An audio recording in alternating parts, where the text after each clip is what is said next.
Et affaire de vaccination, j'ai dit j'allais revenir là-dessus, donc ne soyez pas pressés. On va parler de vaccination. Alors c'est très simple. Pourquoi est-ce qu'il ne faut pas donner du paracétamol avant et après la vaccination?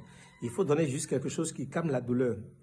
J'ai proposé en fait une goutte d'eau sucrée et tout le monde se demande mais pourquoi docteur? Eh bien je vous explique, c'est le truc le plus simple du monde. En fait, lorsqu'on fait de la vaccination, en fait, c'est pour permettre à l'organisme de s'entraîner pour que lorsque le vrai microbe va venir là, l'organisme puisse être bien entraîné comme un bon militaire pour pouvoir lutter. Imaginez par exemple que le vrai microbe, c'est un djihadiste. Donc les militaires s'entraînent tout seuls, sans le djihadiste, avec le faux microbe. Et lorsque le vrai microbe arrive, ils ont la possibilité maintenant de combattre le vrai microbe parce qu'ils savent comment est-ce que le vrai microbe fonctionne. Est-ce que vous voyez? Et c'est pour ça, justement, si vous donnez du paracétamol, vous empêchez l'organisme de s'entraîner. Et si vous empêchez l'organisme de s'entraîner, ben, du coup, l'organisme va dire, ah, quand tu avais fait la vaccination la dernière fois, là, tu as donné du paracétamol. Donc, ça veut dire que moi-même, là, je ne sais pas comment on se défend. Donc, quand le vrai microbe va venir, je ne pourrai pas me défendre et vous allez faire la maladie.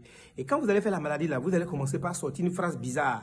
Vous allez commencer par mentir sur le Créateur, mon premier ami, sur Lucifer, mon deuxième ami, sur les parents du village, mon troisième ami, pour dire malgré toute la vaccination qu'on lui a fait là, il a fait la maladie. Ça là, c'est sûr que c'est mes trois amis là. Oh, ne mentez pas sur eux. Parce que Docteur Choco est venu vous dire donc plus de mensonges sur mes trois amis. Pour la petite histoire, c'est moi-même là, quand je suis arrivé chez les gens qui sont en haut de nous, au nord du Ratanga, pour aller travailler là-bas pendant 2 ans là, j'étais à Lyon. Quand j'ai dit je vais aller vérifier si toutes les vaccinations que j'ai faites étaient efficaces, je me suis rendu compte que ce n'était pas efficace et j'ai dû refaire toutes mes vaccinations. C'est pour dire, ne donnez pas du paracétamol avant ou après la vaccination. Vous donnez du paracétamol au moment et vous leur dites, arrivez à la maison quand la température va arriver à 38 pour les enfants de moins de 3 mois et à 38,5 pour les enfants de plus de 3 mois, de donner le paracétamol.